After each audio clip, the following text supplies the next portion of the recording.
Good morning. Welcome to our February Stony Brook University Council meeting. We got some people joining us by phone, virtually, from members of the council. We'll go around the table first and have the council members introduce themselves, and then I'll go to the screen so we can recognize a quorum, and then we'll get down to business. So Kevin Law. Christopher Hahn. Brenda Anderson. Neil Butterfly. Sarah Alberti. Alexander Carlucci. Good, and joining us by phone or by virtually, we've got Karen. We have Good morning, everyone. Frank Trotta Good morning, everyone. and Linda Arman. Good morning. Frank looks good with the beard, doesn't he? Gotta keep warm. Yeah, Distinguished, very good. distinguished. All right, so we certainly have a quorum, recognize a quorum. And Andrea, I'll ask your team to introduce themselves. Yes, Andrea Goldsmith, President, #1 Public University of New York. Carl Ledgway, Professor in Psychology and Psychiatry and Provost. Bill Wertheim, Executive Vice President for Stony Brook Medicine. Jed Shiver, Senior VP Finance and Administration. Jennifer Alquist, Chief of Staff. Rick Nantel, Vice President for Student Affairs. Larry Zachary's Vice President, Enterprise Risk Management and Security Officer. Braden Hosh, Vice President for Education and Institutional Effectiveness. Judy Burrows-Hart, Vice President of Equity and Inclusion, Chief Equity Officer. Lyle Gomes, Vice President for Finance. Bill Herman, Vice President for Facilities and Services and Chief Sustainability Officer. Simeon Adam, Vice President for Information Technology and Chief Information Officer. Wendy Henderson, Vice President for Strategic Initiatives and Executive Director, Stony Brook South. Fred and you and Kyle. Hi, Fred Skanga. Oh, I'm sorry. No, starting at the end here. No. I just saw you, Fred. Announce yourself twice. Lorraine Rolando, Executive Assistant and the Assistant President. Tashika Santiago, AVP for Presidential Initiatives. Hi, good morning. Catherine Mary Rivera, Assistant Vice President for Campus Residences. April Talacroft, Campus Council. Jackie Weissman, Associate Chief Council. Jonathan Spear, Deputy Executive Director, Long Island State University. Fred Skanga, the Executive Director of the Long Island State Veteran Home at Stony Brook University.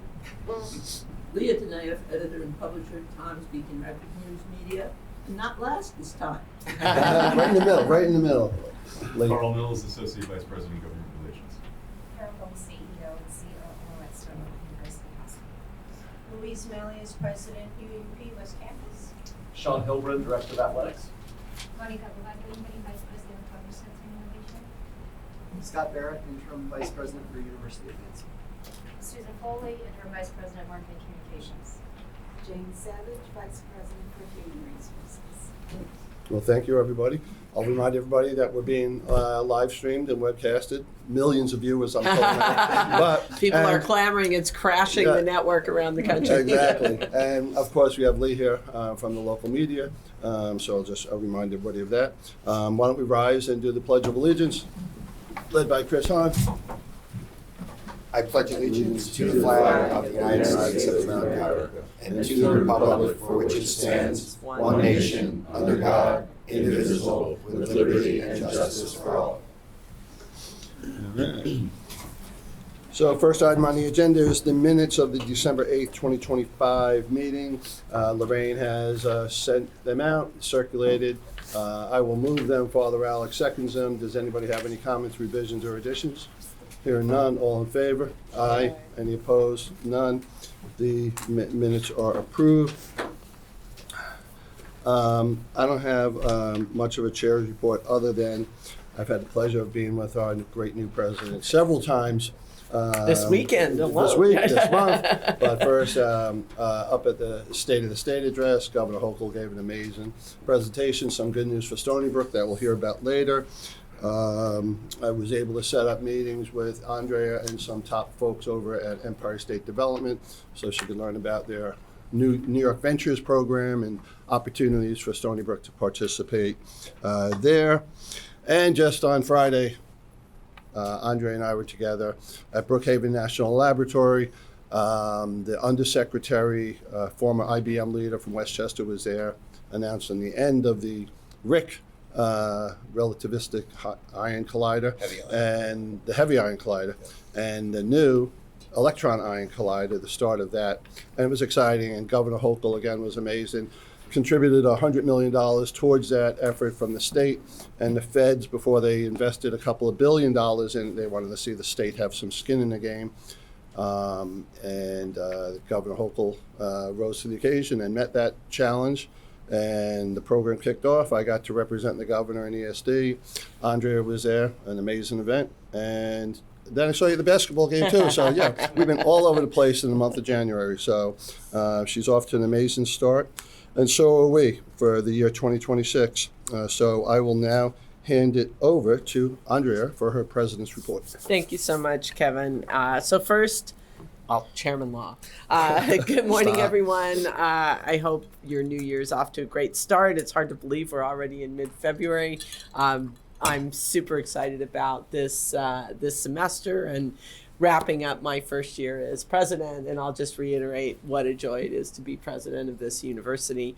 And every event I do, whether it's going to the basketball game and cheering on our teams. I was shopping over the weekend, and one of the students was checking out my purchase, and she said, "I have a silly question for you. Are you the president of Stony Brook University?" And I said, "Yes." And she said, "Well, I'm a student there." And I said, "That was not a silly question. It's such a pleasure to meet my people, my students, and part of the reason why I'm going to these games is I know how much it means to the students to have their president there cheering them on, and I'm hoping to bring more people in. Our inauguration, my inauguration, is coming up in April. You all, council members, have invitations at your places that were beautifully prepared by my team, and there's a note in there from me to you, which is basically saying how meaningful it will be if you are able to attend.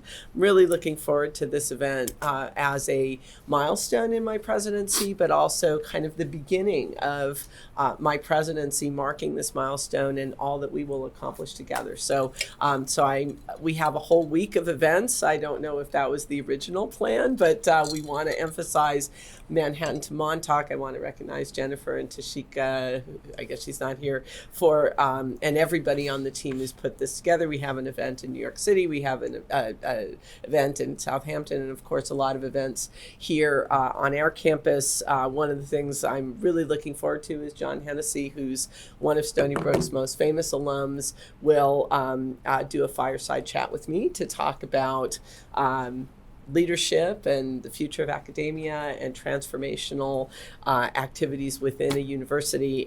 So hopefully you can make many of the events, and I'm just so grateful for these extremely interesting and exciting events that will lead up to my investiture, formally marking my presidency. So hope all of you can make it. Coming back to what's been happening over the since we last met. So as Kevin mentioned, last Friday, we were both at Brookhaven National Lab as part of a visit by Dario Gill, who's the Undersecretary for Science at the U.S. Department of Energy. I've known Dario for quite some time. He was CTO of IBM, and we actually worked together on Biden's Council of Advisors on Science and Technology Working Group on Semiconductors. So he's a great visionary. He has a very ambitious plan for the Department of Energy, and has launched a program called the Genesis Mission, which is basically looking at doubling the productivity of American research through the use of AI as a powerful tool to drive that productivity. So it's a very exciting program. He's working at absolute warp speed with this program, and we are a big part of it. So I was very fortunate to have some time with him at this event, where we talked about how Stony Brook can play a role in increasing the number of STEM undergraduate and graduate students to drive American innovation. We talked about how the partnership between Brookhaven and Stony Brook can drive forward basic science. So it was a terrific conversation. And also to be part of the moment when the relativistic heavy ion collider was shut down. Dario pressed the red button, which must have been very nerve-wracking. I'm glad it wasn't me, to end this collider, which has advanced the frontiers of science for over 25 years. So this was a real moment in history of science that Brookhaven, with Stony Brook's partnership, had built and run a collider that advanced knowledge about the particles that make up the universe. They're basically looking back to the beginning, moments after the Big Bang Theory to see how the particles expanded from the Big Bang and what that means about matter, about us that are made up of matter. So it was a very exciting moment. And not only was it a little bit bittersweet, and there was some, tears of people that have worked on this collider for the last 25 years, but also the excitement of a new era. And so the new era is that Brookhaven, again with Stony Brook's partnership and oversight, because we co-manage Brookhaven, is going to build a new collider, an electron-ion collider, which is what it sounds like, electrons and ions coming together to discover new aspects of particle physics. And Governor Hochul was represented incredibly well by our amazing chairman to celebrate the announcement of this new phase. There's a new phase of funding. Our state has contributed significantly, and as Kevin said, that's part of the reason that the federal government is putting in billions of dollars to build this collider. And Dario Gil announced the ability, a new bill that was passed so that they can start spending to build the new collider. So this is really important for Long Island, that we will continue to be at the forefront of discovery in science, and all that means to drive innovation and job growth and visibility for Brookhaven and Stony Brook and Long Island to be at the forefront of science. So very exciting day.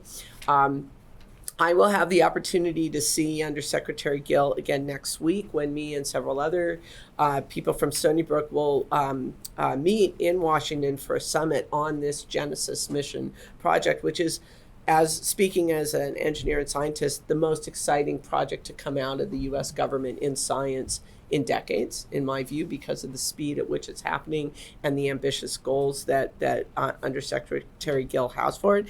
It's an invitation-only event, bringing together academic leaders across the country to talk about how universities can play a role in the aspirations of the Genesis mission to double American productivity in science over the next decade. And I was very fortunate to be invited to participate in a plenary panel, which again showcases Stony Brook's leadership in this important area, to speak about the role that universities will play in the Genesis mission. So that's happening next week. January was amazing. It started with the visit to Albany ahead of the governor's State of the State address. This was my first State of the State address. I saw Chairman Law and council members Linda Arman and our fabulous Karen Keogh the evening before the address at the Long Island Leaders Reception, hosted by the Long Island Association, which I sit on the board of.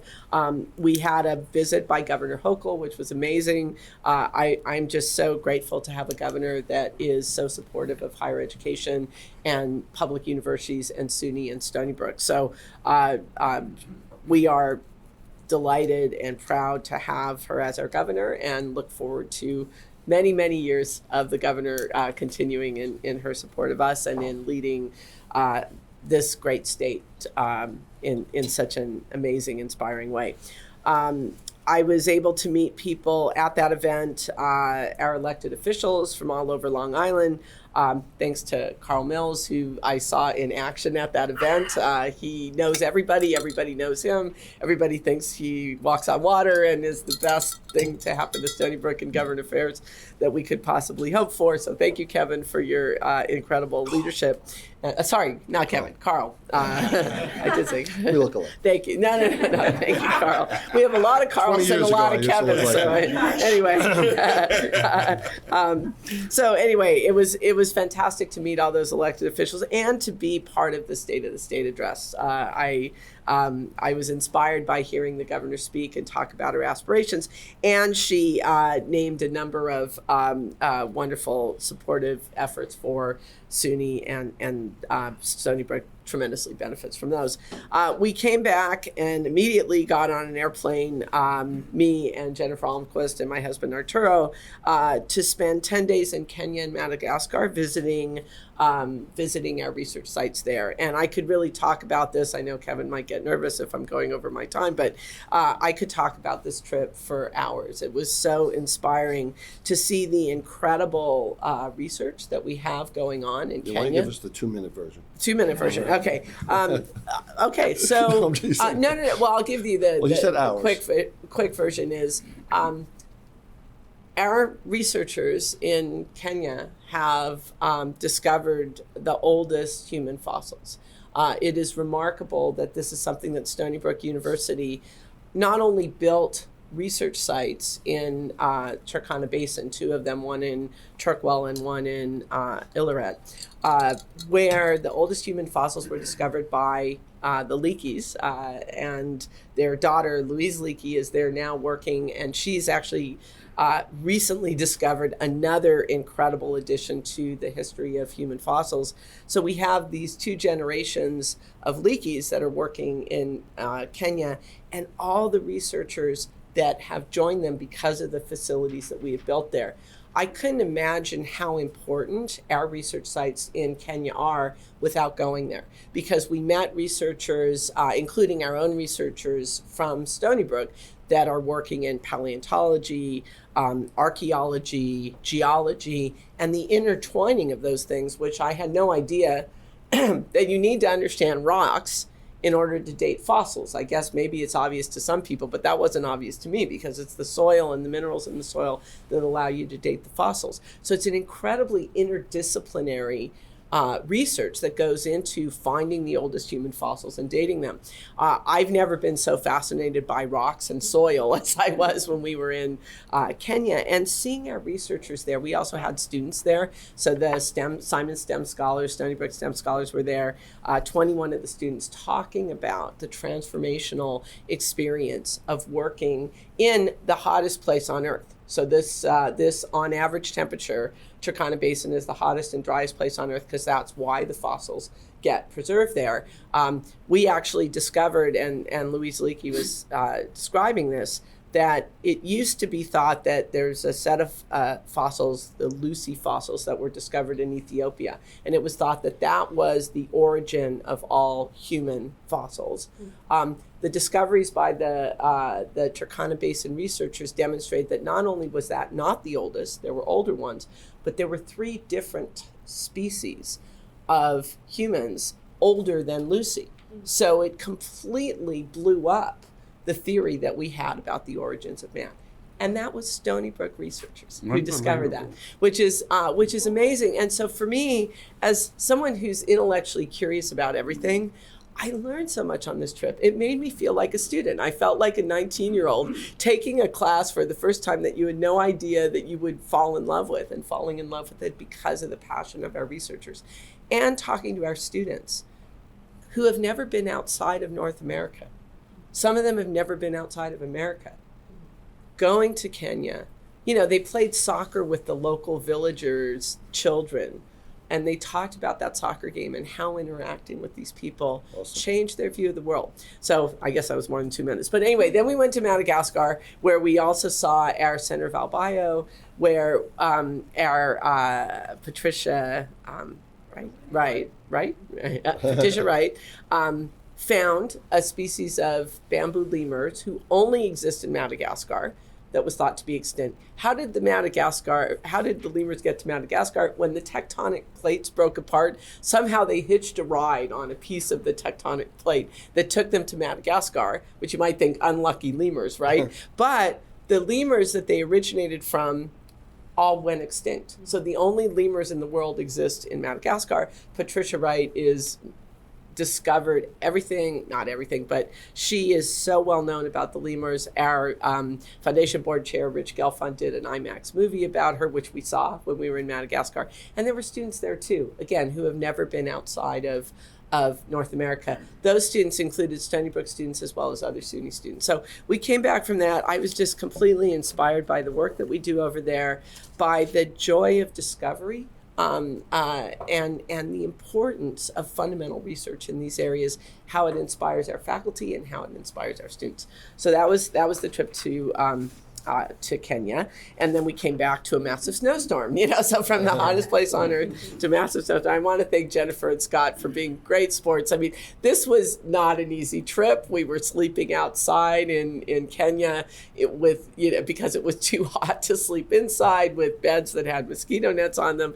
We were hiking, visiting the sites in the dead of the heat, because that was the only way to see them. But it was a transformational trip to me, and I'll just say I came came away so proud of Stony Brook for having the vision to create these research sites in Africa, for the work that we're doing over there and how it's inspiring our students. So that was the trip to Africa. And a little bit more than 2 minutes. Let me go on to a few other things. So state government relations.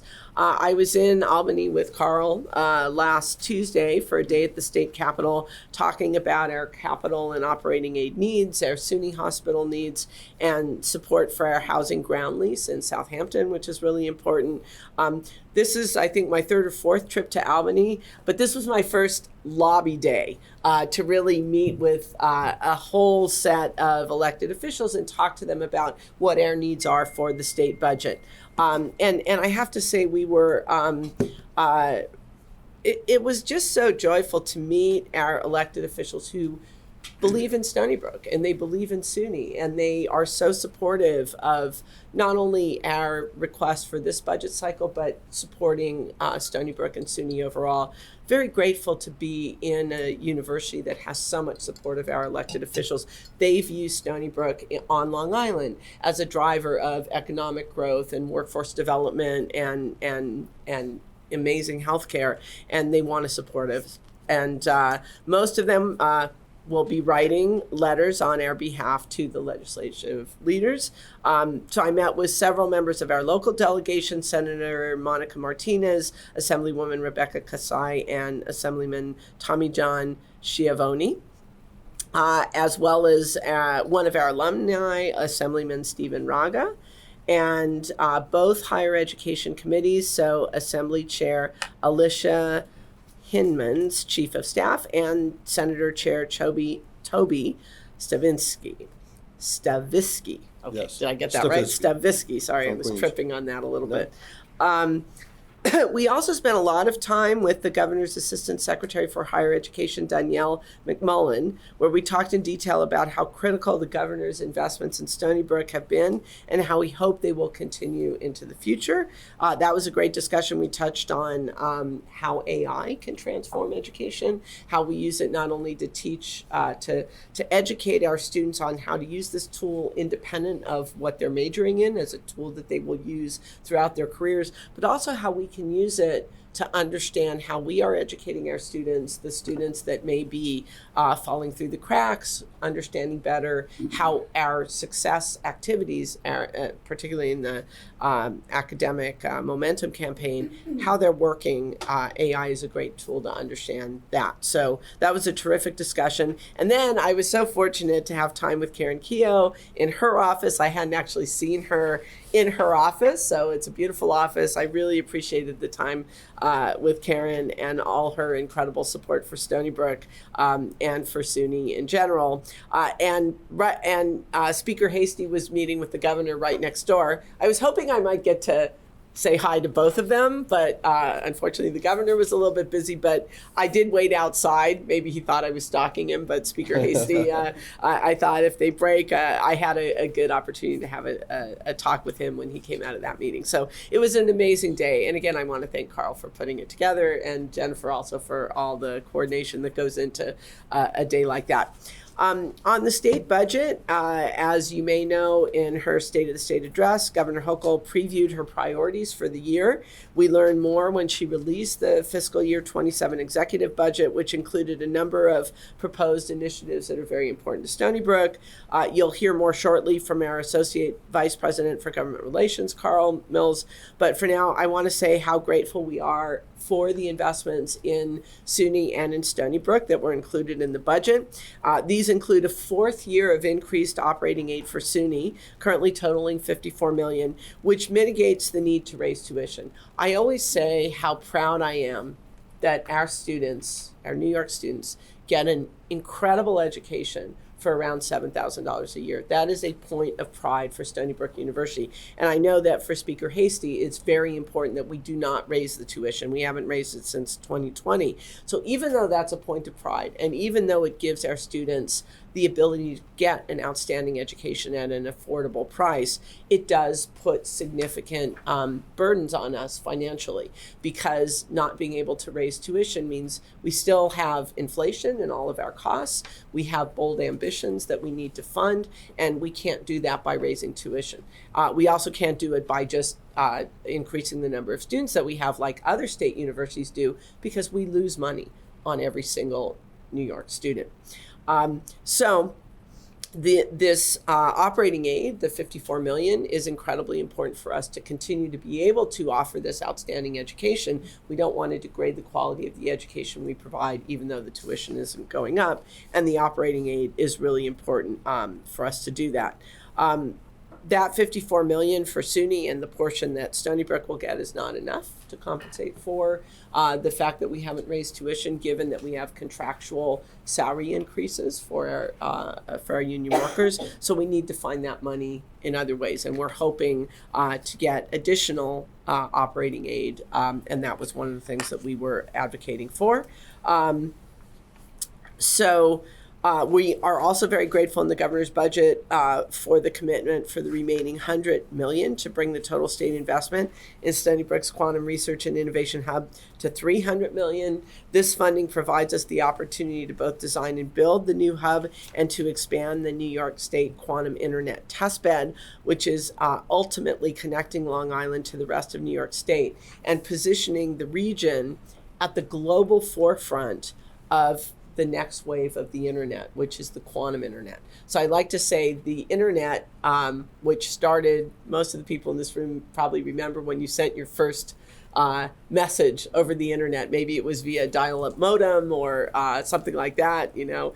But that network, the traditional internet, started in California and moved west.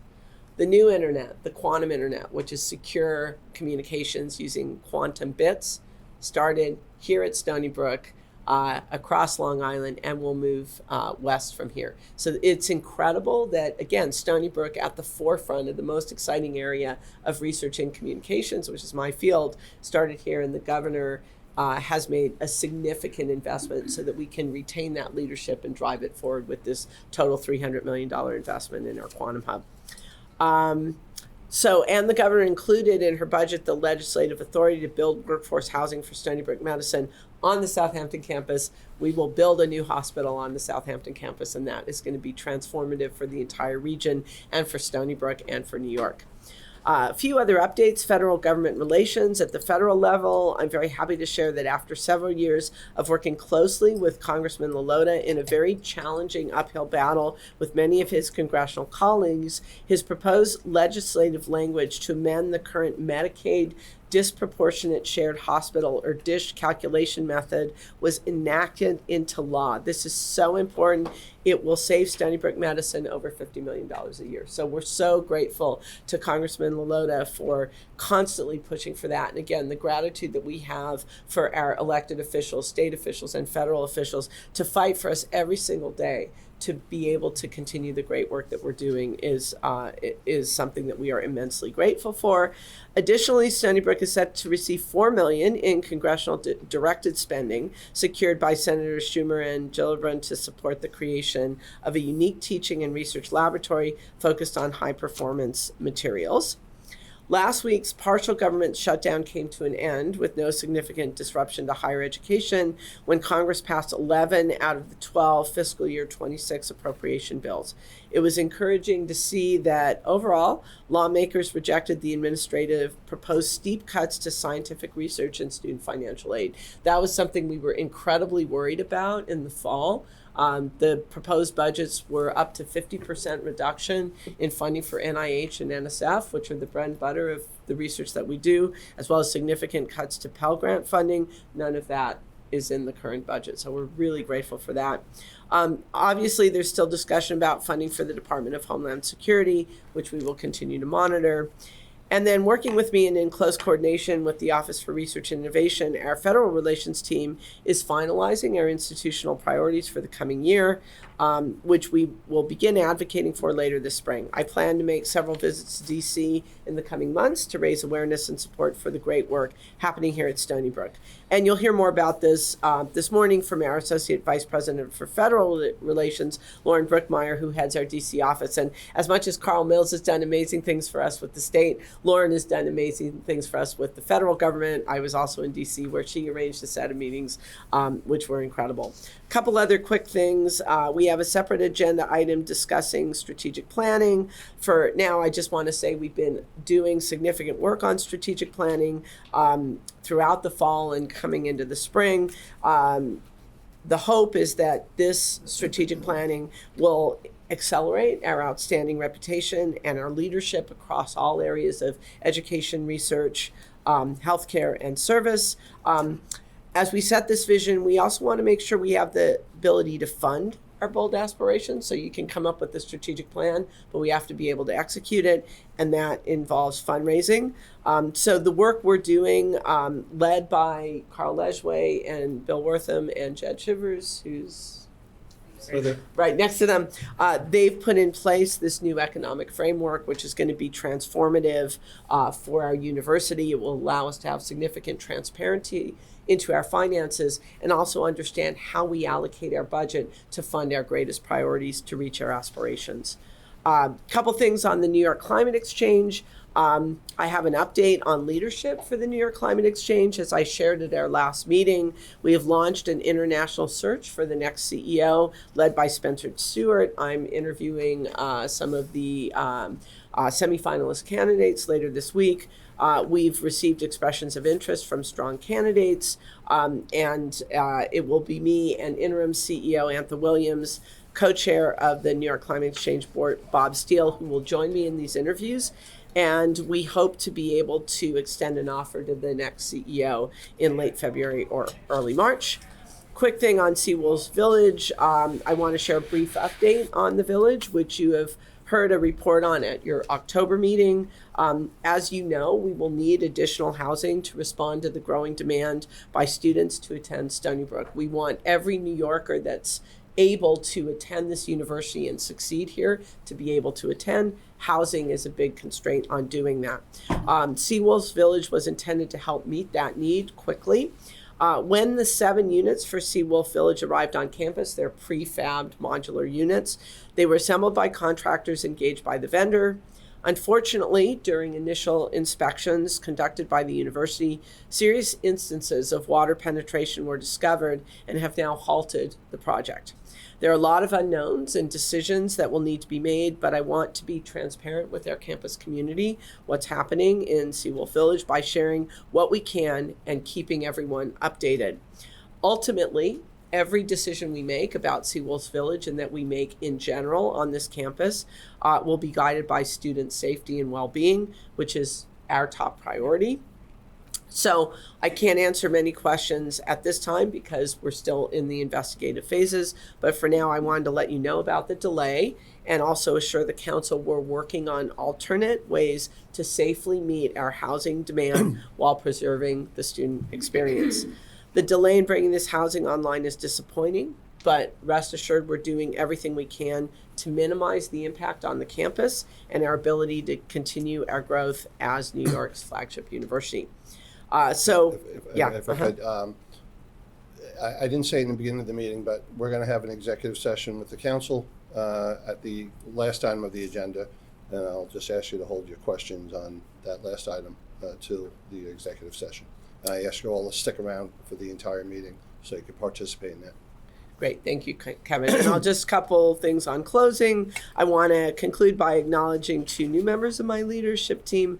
Monica Bugalo has been serving as interim vice president for research and innovation since the beginning of January. Many of you already know Monica. She's a stalwart, amazing leader, amazing faculty member, and she's a long-serving member of the Stony Brook University community, I want to thank you, Monica, for stepping into this important role at this important time. And I'll share more soon as I prepare to launch a search to identify the permanent leader of the Office of the Vice President of Research and Innovation. Art Lee began his role as Chief Campus Counsel in mid-January. He comes to us from the University of Arizona, where he's been for more than a decade. Art has already been an excellent addition to the team, and I hope you will have a chance to meet him. I want to take this opportunity to thank Jackie Weissman for her incredible contributions and leadership in the interim. She's now stepped into the deputy role of campus counsel and continues to be an incredible partner and leader for the university, providing expert counsel and wisdom. And we're so grateful for your leadership. Thank you so much. Let's give the three round of applause.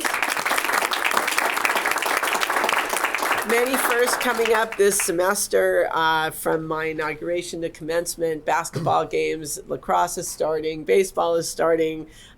We have an incredible set of events this semester, and I'll just conclude by again thanking all of you for your support and reiterating what a joy it is to lead this special university. Great. Well, that concludes my remarks.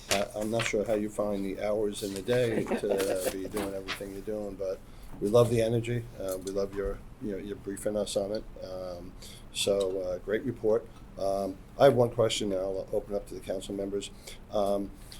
You mentioned that we lose money on every student, and then on another part of the speech, we're looking to increase enrollment, and so they seem counterintuitive. I'm just wondering if you could explain that. Absolutely. So we have an obligation to educate more New Yorkers as the flagship #1 public university in New York State. We provide an incredible education to all of our students, and we should provide that education to more New York students. So it's a obligation that we believe is part of being the flagship, that we educate more students.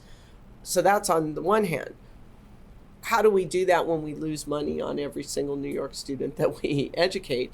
That's a challenge that we need to solve by getting more operating aid from the state to offset the costs of educating every New Yorker that we educate, through fundraising, through other mechanisms to fund the additional enrollment of our students. So the vision of educating more New Yorkers, it's not just about the obligation. If we want to be the #1 public university in the country, we have to be bigger. We have to educate more students. As Carl has presented to our cabinet many times, we are on the low end of the number of overall students that we educate relative to the other top public universities. We have about 18,000 students total, of which about 10% is out of state. Either, is that right? 10, 15? It had traditionally been around 15%. 15%. We've gotten it to around 18 to 20%. Yeah. And that's about half out of state and half international. So we want to grow out of state and international, both because it increases the diversity and vibrancy of our campus, and we make money off those students in terms of tuition. But we also want to educate more New York students as well. So we have to solve the budget problem, to meet the aspiration of educating more students. And there's different ways that we can do that. But essentially what you mean is that the $7,000 flat tuition since 2020 doesn't cover the expense. And so, each student, just their tuition alone doesn't cover their expenses. That's right. And we need other sources. That's right. On top of that. That's right. Got it. I mean, one way to think about it is that because the tuition doesn't cover the cost of educating our in-state students, we are providing financial aid effectively to every single student. Because just the raw cost of educating them, we're subsidizing their education by keeping the tuition below the cost. So that's also an admirable thing, that we are providing financial aid effectively to every single New York student. But we have to find ways to cover that financial aid through other sources of revenue, whether it's philanthropy, more scholarships. Our housing can also cover some of the costs. Right. But got it. Thanks. Any council members have any other questions for Andrea? All right. Well, Andrea, thank you so much. Thank you. We're going to continue. We do have a lengthy agenda today, so we're going to try to keep going. Next up, we have Rick Gatow and Scott Barrett. We have 5 different naming resolutions.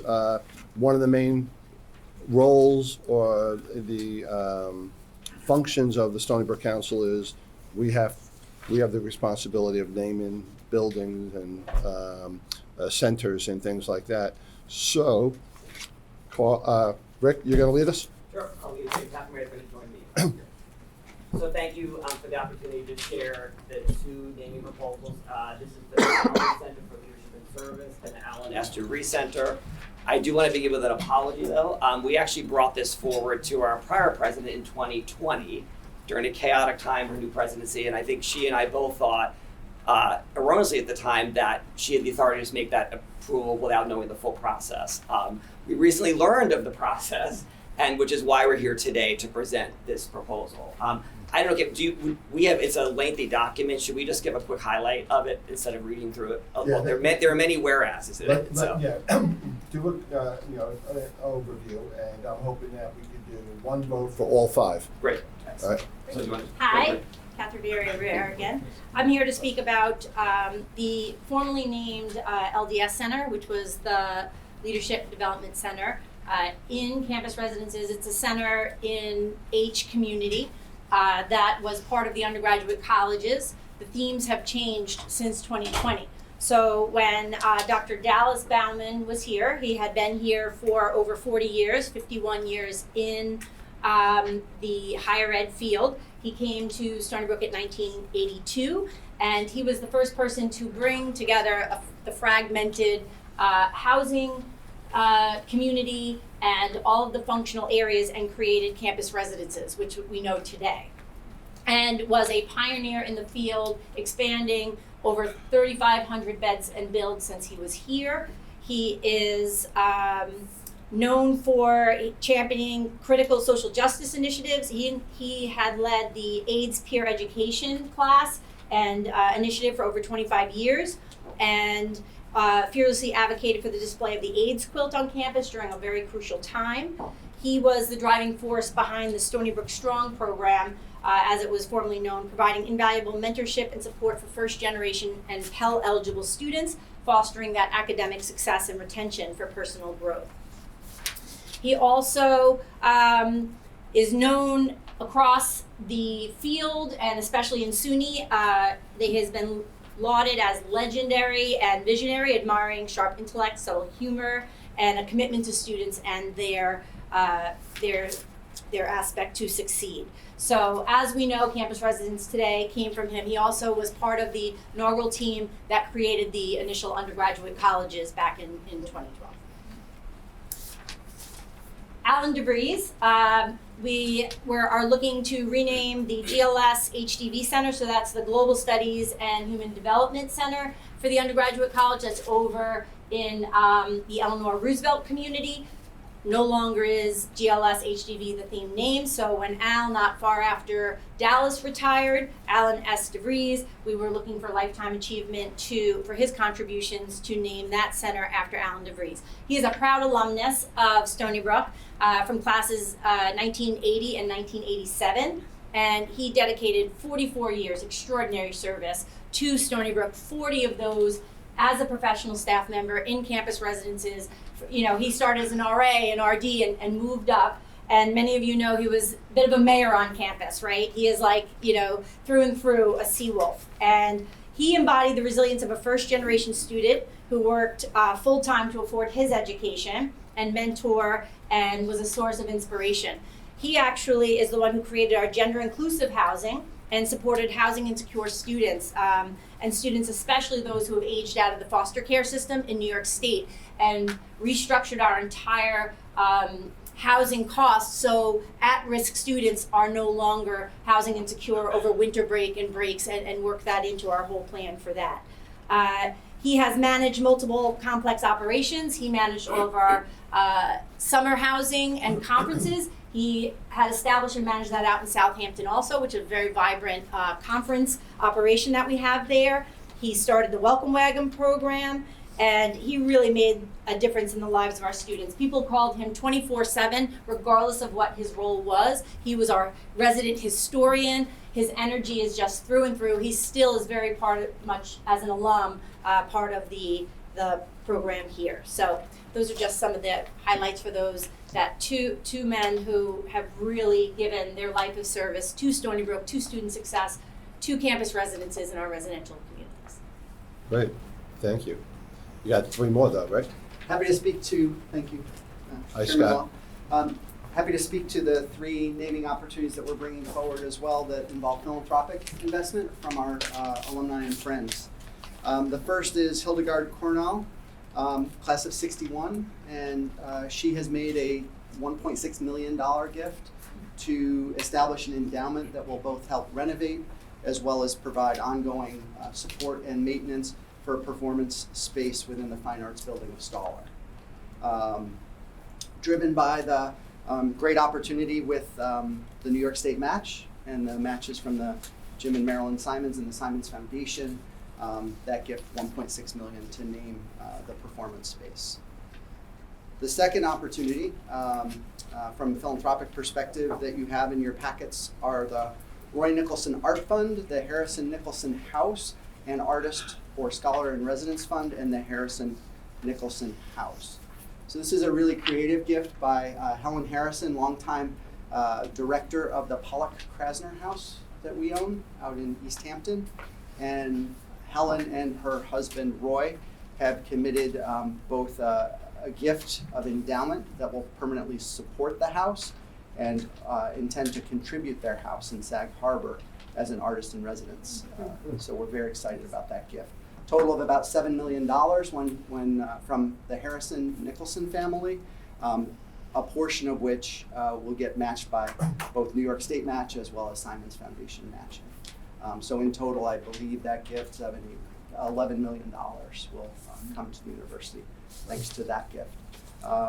Really unique and wonderful opportunity. The third one, very excited. The doctors Jack Zhang and Mary Lau Endowed Fund for Excellence, and the Dr. Zhang and Lau Plaza between the Math and Physics building. Jack Zhang is an alum of the chemistry program here. He earned his PhD. He came here from China back in the 70s, excuse me, was deeply committed to C.N. Yang. Knew him personally. Professor Yang brought him, recruited him to come, and as part of their deep dedication to Dr. Yang, they've committed $12 million. That becomes $36 million with the New York State and the Simons Foundation matches. And that gift will permanently endow the C.N. Yang Institute, an institute that did not have permanent funding before this gift. And in recognition of that, we would name the plaza that's being renovated between the Math and Physics building. So those are the 3 that we have on the philanthropic side. Great, that's exciting, Scott, thank you. It's great that we recognize folks who both give their time and their careers, as well as recognizing people who give us money. And so it is, some people give time, some people give money, and some people give both. And so it's good that we recognize both. But either for Rick or for Scott, can I just ask you a generic question? What type of due diligence do we do before we name a building? If somebody just cuts us a check tomorrow for $5 million, we don't rush to name a building after them, right? Do we have to go through some type of process or look into their past, or what type of homework do we do? Sure. There's if I may. Yeah, please. There's on both sides. So this applies to both of these, all 5 of these issues in standard operating. There's a rigorous process for naming at Stony Brook and on a SUNY campus, Kevin. So it's certainly, it involves the cabinet and the president's review of these items first and foremost. But in addition, we have a research team that helps us, and they do a deep dive and due diligence on any naming that we're going to do to check backgrounds and the like. In addition, before it even comes to council, we informally share it with our colleagues at SUNY at their request, anything that's above $1 million or anything that's naming a building. And on that request, I have to attest as Vice President and Interim Executive Director of Stony Brook Foundation that our research team has done due diligence, and we show the research that has been, or the research sources that we have used to do that. So that's certainly anything above $1 million or more, or anything that names a facility of any kind. Good. No, that's great. I just wanted to know if there was a process. Certainly no implication of any of the 5 individuals or families we're naming something after today, but since we have to vote on it, it's good to know that there's a process and that you guys complied with it. Any council members have any other questions? All right, so we'll take Rick and Scott's presentations in the form of a recommendation to the council. I will move it. Father Alex seconds it. All in favor? Aye. Any opposed? None. The resolution for all 5 items is approved. Thanks so much for your time. All right. So moving on, we have a few discussion items. I'm going to take one out of order since we booted him from the last meeting because we didn't get a chance to get to him. I'm going to hand it over to Fred Skanger and Jonathan Spear to talk about the Long Island State Veterans Home, and then we'll get to the 3 other items.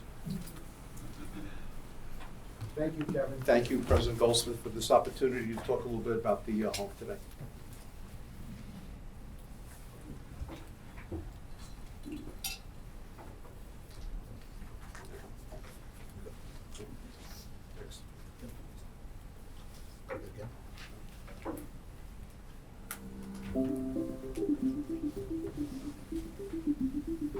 Located on the Gold Coast of Long Island, we opened our doors in October of 1991. Since then, we've been providing round-the-clock nursing and subacute care to honorably discharged veterans of the United States Armed Forces, as well as their spouses and widows, and even Gold Star parents. The Veterans Home also provides a 40-slot medical model adult day health care program. Our daycare program is specifically designed to enable veteran registrants to receive the skilled nursing care they require while still living at home. Here our mission is twofold. First, to provide the highest quality and most comprehensive healthcare services to Long Island's veterans. And second, to serve as a model site for research and the education and training for tomorrow's long-term care and geriatric professionals. The Veterans Home is a major teaching affiliate of Stony Brook Medicine and continues to be one of the only nursing homes in the country that is fully integrated into the health and educational mission of a major teaching and research university. The affiliation enables the home to offer Long Island's veterans access to New York metropolitan region's best healthcare professionals and the most advanced technology. After over 30 years, Long Island State Veterans Home has emerged as one of Long Island's premier providers of long-term skilled nursing services and medical model adult day health care, and has compassionately cared for more than 15,000 United States veterans, many from Long Island and the great state of New York. Visit with your loved one in our atrium or the adjacent courtyard, perfect for a family gathering or a resident barbecue. Many of our residents enjoy spending time outdoors. Spend your morning reading the newspaper or playing cards in the gazebo. Stop by the cafe for a quick snack or a cup of coffee. Our library has over 1,000 titles, many involving military history. Visit our full-service barber and beauty salon as often as you like. Join us in the multi-purpose room for one of our many programs ranging from ceremonies to entertainment to religious services. We have all of your leisure interests covered. If you're in need of rehabilitation, our incredible team of caregivers provide physical, occupational, and speech therapy. For access to specialty and subspecialty providers, we have a telehealth medicine clinic right here at the home where you have direct access to some of the world's best clinicians. For those veterans requiring short-term rehabilitation, traditional long-term care, Alzheimer dementia care, or even end-of-life palliative care, the Long Island State Veterans Home should always be your first choice. Our staff and volunteers take great pride in providing extraordinary quality of care and quality of life. Please remember that there are benefits and entitlements that our veterans have earned through military service, and to find out about those, give us a call. At the Long Island State Veterans Home, our 600 employees and 200 volunteers take your military service very seriously. We thank all those who wore the uniform in order to protect the freedoms we enjoy each and every day. We never, ever, ever forget your personal sacrifice, and it's now our turn to give back to you. Okay, hope you enjoyed that. So I have a lot of slides, but I'm going to go very quickly, and I'm going to get this done very fast. It all started with Abraham Lincoln. Abraham Lincoln, if you recall, after the Civil War, was trying to bring the United States back together. We lost 620,000 soldiers and sailors between the Union Army and Confederate Army.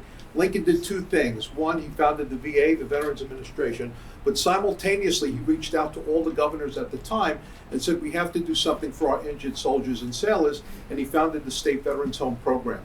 The State Veterans Home Program is the oldest partnership in the history of American government between Washington, D.C. and all the states. And while people confuse us as being part of the VA, we receive funding from the VA, but all state veterans homes are owned and operated by the state that they're in. Right now, there are 175 state veterans homes in all 50 states, as well as the Commonwealth of Puerto Rico. We have 5 homes here in New York. The State Veterans Home Program currently is the largest provider of long-term care nationwide with over 30,000 beds. We're the best home, of course, in New York, but also in New York is St. Albans in Queens. We have a veterans home in Montrose, Lower Hudson Valley, Oxford near Binghamton, and Batavia near Buffalo. All told in New York State, we have about 1,200 beds. Yeah, that's a good point. Jonathan reminds me, we're blessed to be part of the SUNY system. The 4 sister homes we have in New York State are all part of the New York State Department of Health, and it doesn't come with the same privileges. Who are we at the Long Island State Veterans Home? We're a 350-bed skilled nursing facility. We provide short-term rehabilitation. You had a hip replacement, a knee replacement, maybe open heart surgery. You need a little time to get back on your feet. We're that place for the veteran. We also do traditional long-term care. We do Alzheimer's dementia care very well, and also end-of-life palliative hospice care. In addition, we're one of 3 state veterans homes in the country that provide a medical model adult day health care program, the other 2 being in Minneapolis, Minnesota, and Hilo, Hawaii. We like to consider ourselves very different than the typical nursing home. We're very blessed to, under the direction of Dr. Anshu Singh, to have 5 full-time geriatricians on our staff. 3 are double boarded in internal medicine and geriatrics, 2 are triple boarded internal medicine, geriatrics, and palliative care. We also have an in-house pharmacy. We also offer in-house audiology, dentistry, optometry, podiatry, psychological and psychiatric services. And because we take care of mostly men, we're very blessed to have Wayne Walter and the urology team come over to the home as well. We have telehealth capabilities, physical, PT, speech, lab, you name it, we have it. And we were the first state veterans home in America to have a fully integrated electronic medical record.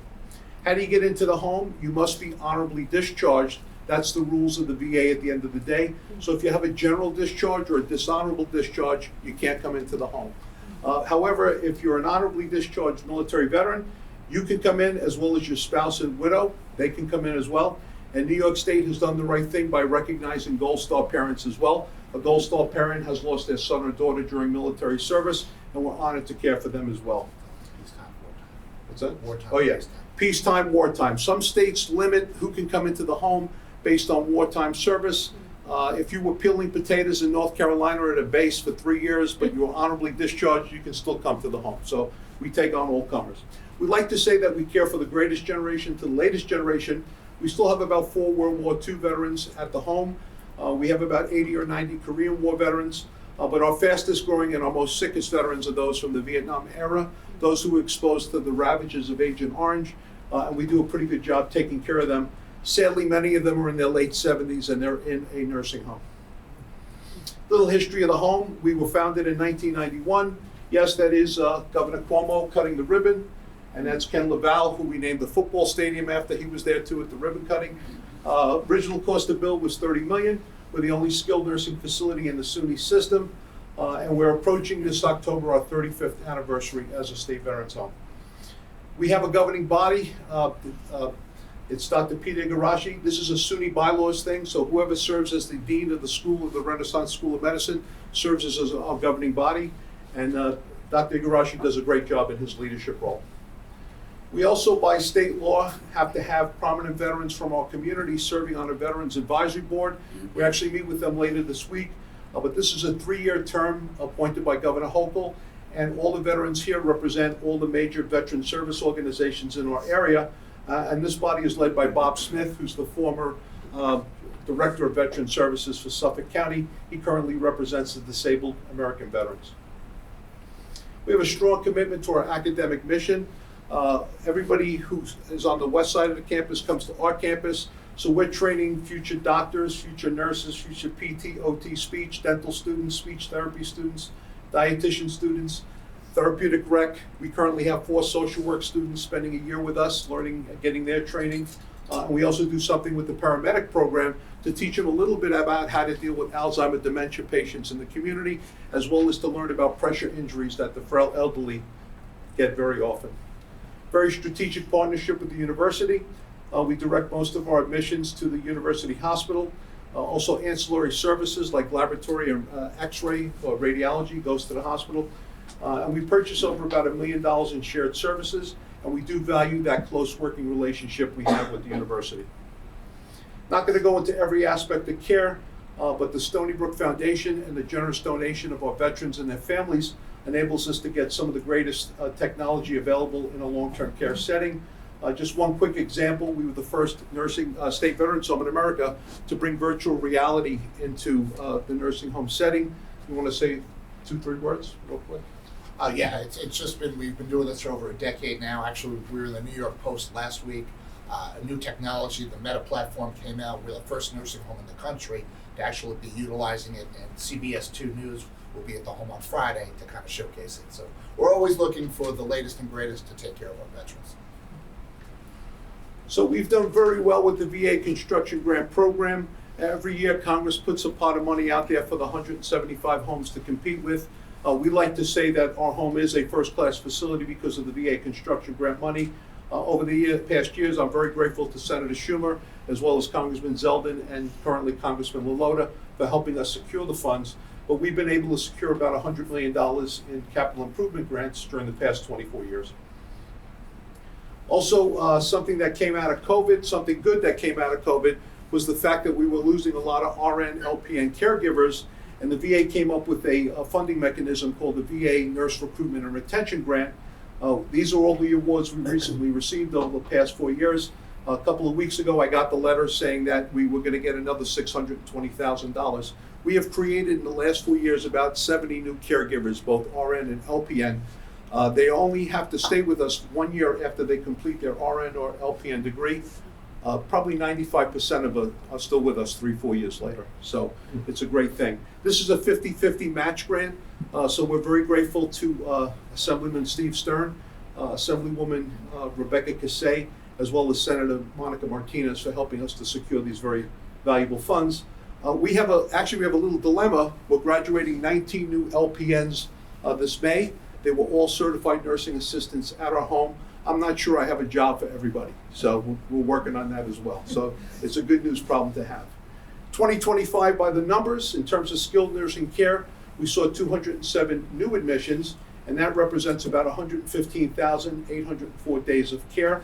Also, our adult day healthcare program, we currently have 71 registrants. On any given day, we care for about 35 to 40 veterans in the community. They come for us for a visit, but that visit is a 6-hour day. So they arrive at 9 a.m., they leave at 3 p.m., they get all the services of a skilled nursing facility, but yet they get to return to their own home and sleep in their own bed at night. While it's very good for the registrant, the veteran, it's a bigger deal for their caregivers at the end of the day.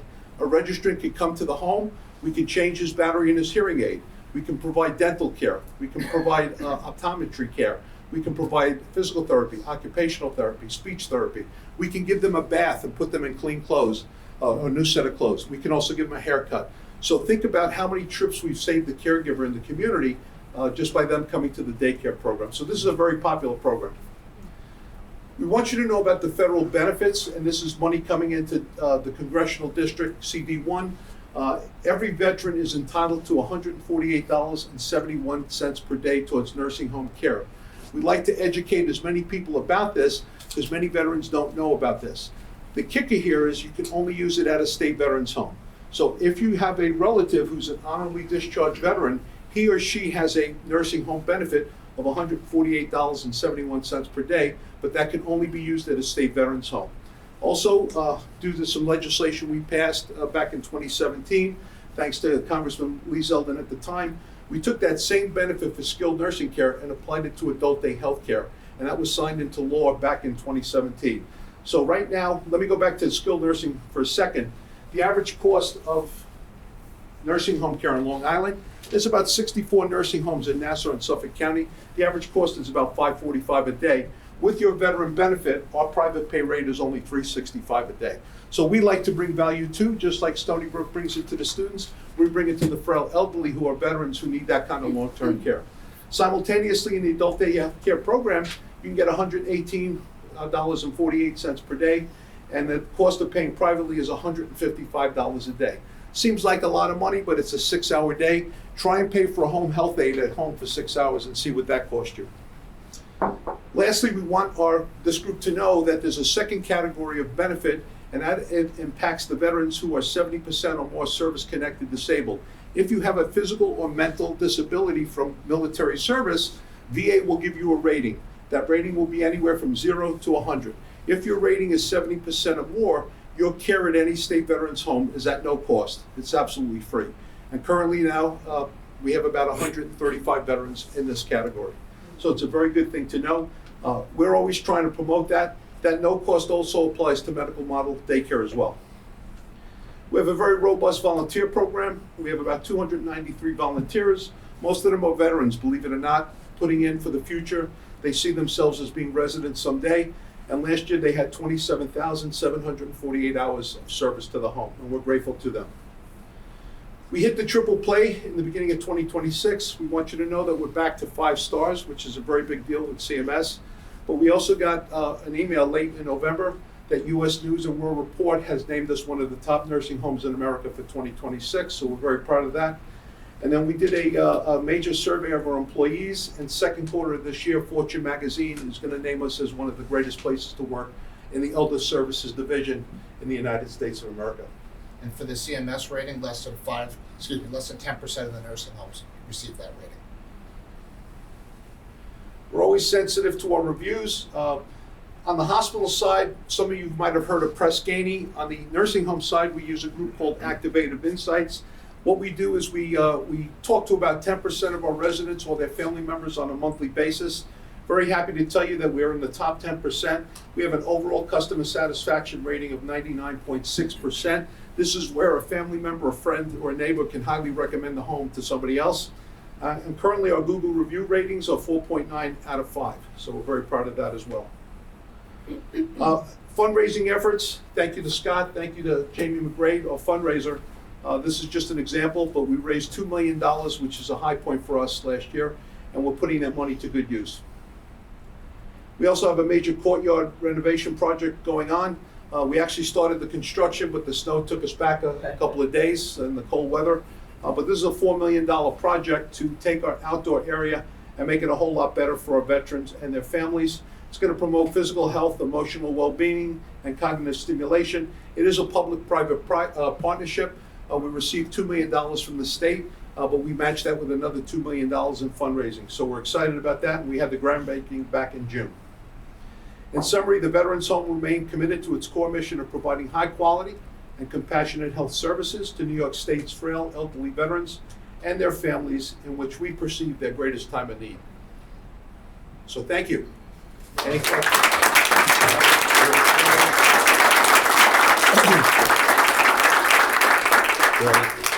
Fred, John, thank you so much. A great presentation. It really is like you guys did God's work over there. 3 real quick questions for you, Fred. Sure. Is Long Island still the home of the largest percentage of veterans? We're number 2, Kevin. San Diego area is number 1. Right now we're estimating between Nassau and Suffolk County about 85,000 veterans. So we rank 2 in the country. But number 1 in New York, in the regions. Yeah. Oh, yes. In New York, yes. I thought you meant. No, but that's impressive 2 in the country. And number 2, if I was a veteran and I wanted to get in the house in the nursing home tomorrow, could I, or is there some type of waiting list? There's a small waiting list. I think that the waiting list was a lot larger pre-COVID.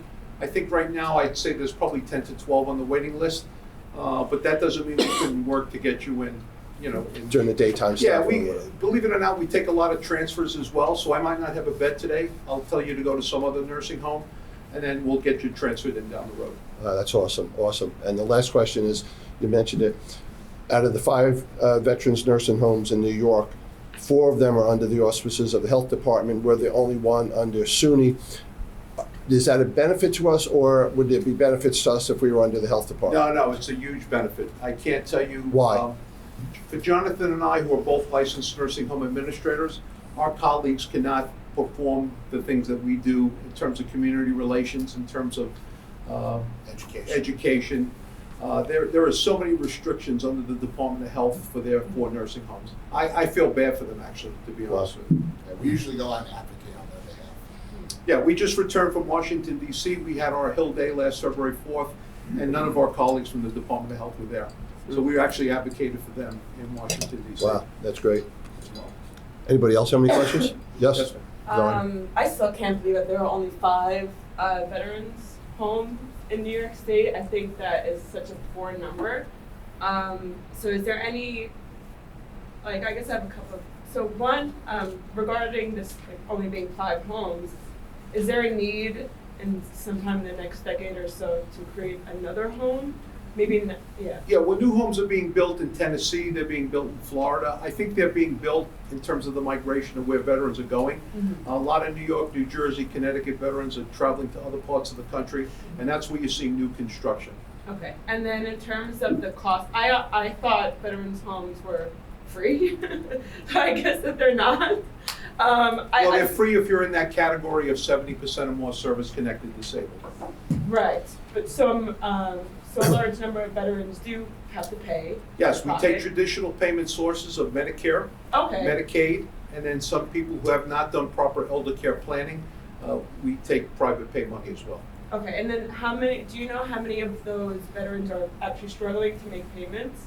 Like, are there any who actually struggle? No, because if you're in that category, then we will work with you to get onto the Medicaid program. And Medicaid will pay for your cost of care in full.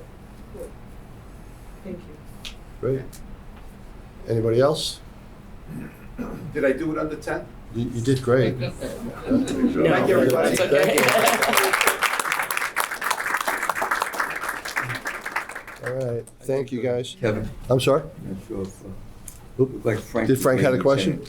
Yeah, I know. I just wanted to say, having worked in the field of aging for many years, the reputation that Fred and his team have built at the home is amazing. You are known throughout the state and the region, and your locally people have just such a admiration for what you've done there. It's just amazing. No matter what group of people I meet related to this area, it always comes up. So Fred and your team, thank you so much for what you do and for what you've built there and the camaraderie that you've built, because that's certainly a very important aspect of it, in addition to the quality of service and that the veterans receive. So thank you. Thank you, Frank. Thanks, Frank. All righty. We'll continue with the agenda. Next up, we have our government affairs folks, Carl Mills and Lauren Brookmeyer, to give an update on the state and federal budgets. Great, thanks. And I think actually following the Vets Home really highlights just how unique Stony Brook is in the SUNY system. I'm constantly educating policymakers that how different we are from the other university centers and from other flagship Buffalo. Having a skilled nursing facility, 4 hospitals, all of our clinical facilities. So when we see what our needs are, you'll just see how acute it is just based on the size and scope we have. So I'm going to go very quickly through this. President Goldsmith touched on some of this, and I know we're a little pressed for time, but just the top line summary, the governor's budget, $260 billion, so about a 1% increase, about a 6% increase in state operating funds spending. The lion's share, as it typically is in Medicaid and K-12 education. But the governor also made really substantial investments in childcare and pre-K as part of her executive budget. So, fortunately for us, operating aid was increased. And before we get into kind of what that increase means, I think it's always good to keep in perspective the years we had of flat funding, and the red line you'll see is what our contractual salary increases are over that time. So 3 years ago, we were able to get a 3-year operating aid agreement, and that really came through Stony Brook and SUNY's collective advocacy, and the governor and the speaker really making it a priority. So while it was great to get 1 year of operating aid, the 3-year commitment really allowed us to plan, and that was really what resonated with our policymakers. In lieu of tuition, which we know is kind of predictable, understanding what our operating aid will be over the previous 3 years will help us budget better. We were concerned because we knew that was a 3-year agreement. What will we do in the 4th year? And we were really blessed that the governor made a substantial investment in operating aid in lieu of tuition. It was one of the things that she mentioned in her State of the State. So as you can see, although our base operating aid has remained flat over this period of time at $131 million, it's been pretty flat with new faculty hires. Where we're seeing that really robust increase is here on the total, the lump sum operating aid. So while it's been a $54 million increase, last year was $114 million. So when President Goldsmith and I were up, what we're saying is that $54 million is a great starting point, but that's just tuition. We know that UUP is probably going to have a new contract this spring, and the collective bargaining costs are not factored in the $54 million. So we're looking at 114 as the floor, and that's the message that we've been bringing to the legislature.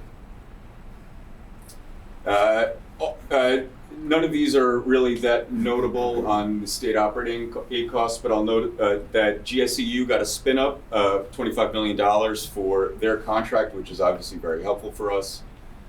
On the capital side, the two main drivers are critical maintenance and research capital. I think we were a little concerned to see no research capital. There was $460 million in the budget last year. That's where we spent the bulk of our conversations when we were up there, that in order to really meet the governor's directive for us to double research, we need the facilities to be able to build. And we were very fortunate, obviously, to get $300 million for the Quantum Hub. But for us to continue those investments, we really need to drive those costs on the research capital side. On critical maintenance, which is equally as important as our research capital costs, there was a modest increase. The one really great benefit that we saw is critical maintenance would be eligible for new construction. That has not always been the case. So what we're asking for as it relates to critical maintenance is a $405 million increase there. On the hospital side, there was no new large pots of money. If you'll recall, last year, upstate and downstate got very large investments for certain projects. It's $150 million, 50 for each of the 3 hospitals. SUNY Hospital debt service sweep was included in the governor's budget. She has typically done that in all of her budgets, and we have had the legislature ensure that that does not happen at the end of the day. That's about a $25 million cut to Stony Brook Hospital if that goes into effect. But in addition to just asking for that to be rejected this year, we're asking for that to be made permanent. We don't want to have to advocate for this each year that we're going up to Albany to have to do this. And the night shift premium sweep, this is very much in the weeds, but it is very, very challenging to the 3 SUNY hospitals. So over the past fiscal year, the Division of Budget has had the authority to sweep the outstanding premiums that the 3 hospitals have not yet paid. Once again, that was in the governor's budget. And we've been saying that is a substantial cut to the 3 hospitals if this was to go into effect. Bill and Carol have had many, many conversations with the Division of Budget and with Night Shift that between our COVID-related FEMA costs, our DISH payment lags, that as soon as we got reimbursed for those, the Night Shift payments would be made. And we've shown that over the just this past December, as we've gotten money, we have made those premiums. So no one in the legislature had any idea that this was in the budget, but so we were doing a lot of educating on that. We were asking them to reject that as part of the enacted budget. So more to come on that. Healthcare, only thing to really note is that there's a 10% increase proposed in Medicaid hospital outpatient rates. Obviously, it's always good to see that, but I don't want to get too caught in the weeds there. Some of the other initiatives that we were really grateful to see in the executive budget, obviously the $100 million for us for the Quantum Hub to get it up to $300 million is fantastic. The governor also announced $60 million for quantum technology commercialization hubs. And as the president mentioned, we met with Danielle McMullen, the assistant secretary. We've spoken to folks at Empire State on the governor's economic development team. I think some of the details there are still being worked out. There's a really exciting $25 million downstate semiconductor manufacturing chip and design center that the governor proposed. Details are forthcoming, but we've We just had ESD here and chamber folks, and I think the president made a really compelling argument why Stony Brook would be a really good place to host that center. There's a substantial amount of water infrastructure funding that was put forward. What's exciting for us is we're building housing, that there's $200 million earmarked for housing development. We all know the single greatest challenge we have here is sewage infrastructure. I think if all of us knew how much we'd be talking about sewage, we might have rethought working here. The Bolstering Biotech Initiative is $65 million, and then we have the largest amount of buildings, SUNY, so any way that we can decarbonize our facilities is great as the state seeks to meet its CLCPA goals, and there's $50 million there. So again, just to recap what our priorities are: increasing capital, $405 million for critical maintenance, $460 for research. Additional operating aid, we're looking at 54 as the floor, really $114 million is the floor. Those two changes on the hospital side, increasing EOP, which has been helpful, and as the president mentioned, ensuring that our ground lease is in the enacted budget. And just a brief timeline, President Goldsmith was up on February 3rd. Bill, Carol, myself, Andrea, Jennifer will be up in Albany tomorrow. And we'll be advocating throughout. So this is just a brief timeline, and I'm happy to answer any questions or turn it over to Lauren on the federal side first. Great. Thanks, Carl. And anybody have any questions for Carl? Yep. Do you have any comments on, I noticed in the executive budget that Hochul included $600,000 for emergency funding for our state-operated campuses. Yep. To my knowledge, this would be like a historic investment, right? Because we normally haven't received. Yeah, that was on the slide that I kind of skipped over. But yeah, that actually, I think you'll see in a lot of the investments that Governor Hochul had made, there is a real focus on student experience and ensuring that that $600,000 is, whether it's, from what our understanding so far is, being able to pay for some of your bills that come out of nowhere, healthcare expenses that may come out of nowhere. So I think the governor is really taking a proactive look on ensuring that students are able to focus on being students, and the state will be there to help offset some of those costs for some of those challenges that come. So absolutely, it's the first time that money has been there, so I'm very excited that it's there. Great. Anybody else? Carl, and let me echo Andrea's comments before. Keep up doing a great job. Thanks. Thanks. We were the only youth center president up there, right? That was also. We were the only youth center president up, and we were very fortunate to run into the chancellor up there as well, who was really thrilled to see us. But I will just take a note to say that President Goldsmith was phenomenal, really hit all the talking points, and we were definitely the first youth center presidents up. So that goes a long way with getting our message out early, because this week the two houses are putting together their one house proposals. If your asks aren't in now, they're not going to get viewed. So we were very fortunate to get there early. So thank you. Great. Thanks, Carl. Lauren Brookmeyer for federal update. Thanks, Kevin, and good morning, everyone from Washington, D.C. So let me see my slideshow up here. Okay. So as President Goldsmith mentioned earlier, unlike last year, we're seeing some really good news from Congress regarding federal appropriations. We see that Congress has, passed 11 out of the 12 appropriations bills, which we greatly needed. And in addition, they have not gone along with Trump's proposed cuts for science, education, all research across the board, really. So we see great numbers here that are very important to Stony Brook, as President Goldsmith mentioned earlier. And many of this, just to keep in mind, is really due to our close relationships with our congressional members, not just for Stony Brook, but our peers across the nation. Specifically, we are very grateful to Senator Schumer, to Senator Gillibrand, and Congressman Lalota, who have given Stony Brook some really good wins this year. The $18 million for Stony Brook research, including $4 million for our CDS request. It's a earmark type request. And in addition, that big win for Stony Brook Medicine with the dish fish language that President Goldsmith mentioned. I know if you were to speak to Carol and Bill, who are in the room, I'm sure they would absolutely tell you that this was a huge victory for Stony Brook. And I want to note that not only did Congressman Lalota lead this for us, but Senator Schumer and Senator Gillibrand assisted on the Senate side as well. So tremendous news for Stony Brook in congressional appropriations.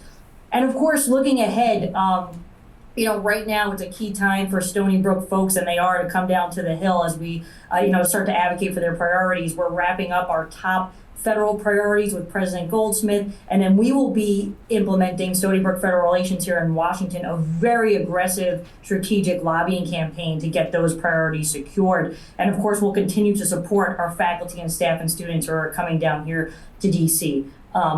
I want to keep it brief. I know we're short on time, but really, Kevin and President Goldsmith, I want to thank you both for your leadership, and also really thank President Goldsmith for working with our Congress members on such a bipartisan fashion, being so appreciative of their support. We really see it in the success that we're having here in DC, and legislatively and funding-wise.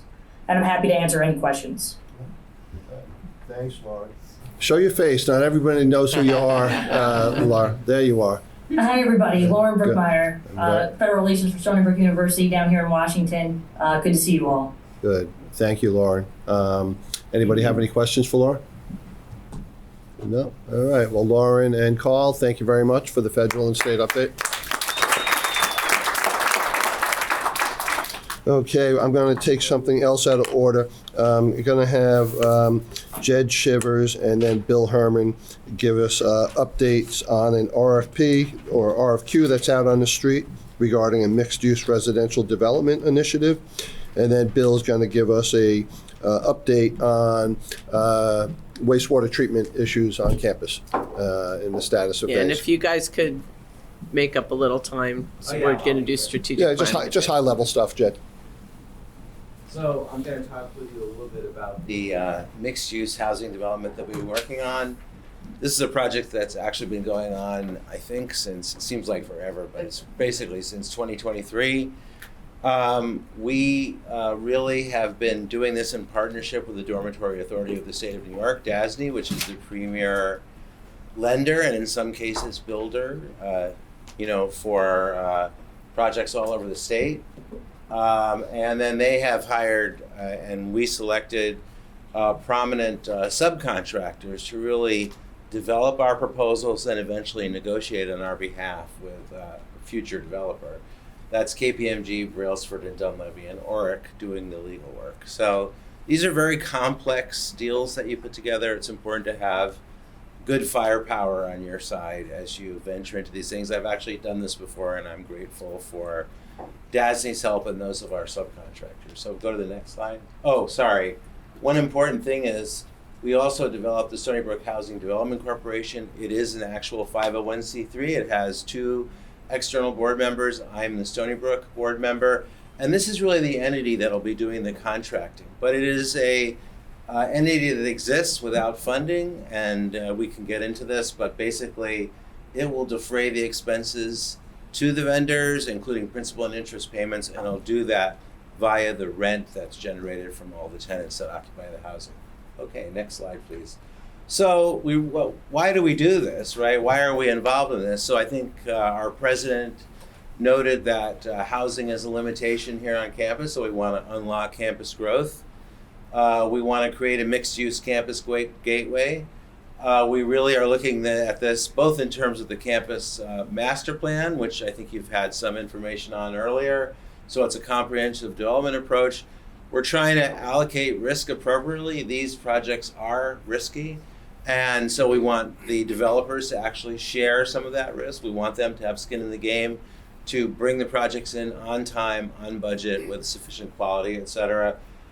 On the student side and really on the workforce housing side, we are very concerned about affordability. We have made this a key aspect in every communication we have spent, both with our subcontractors and now all the vendors that are very interested in.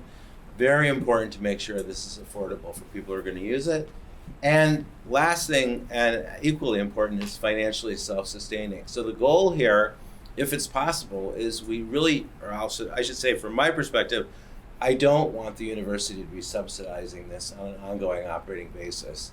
This is really something that should be financially self-sustaining. So there's a tension there, rent affordability, financially self-sustaining, but that's the goal that we're shooting for.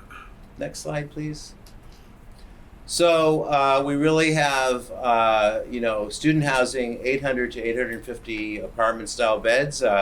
Catherine Mary and Rick can talk about why that's important, but this is really primed for, probably upper division, some graduate students. So that is a part of this. And then we also, because we now believe that we actually will have a wastewater capacity, you'll hear more about this in a minute from Bill, we think we can actually build both portions of these simultaneously.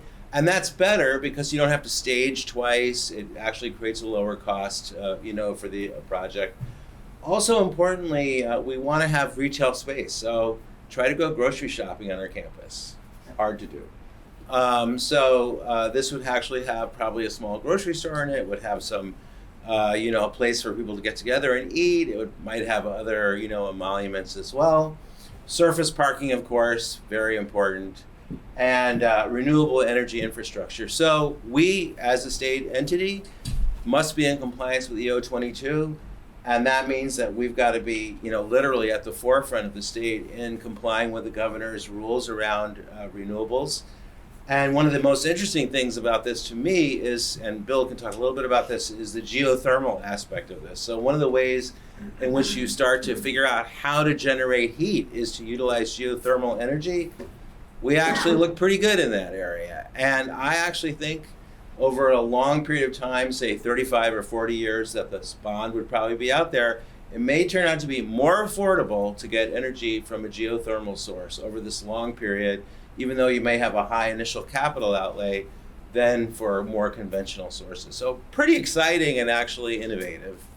Next slide. So this just gives you a really quick view of the campus housing map.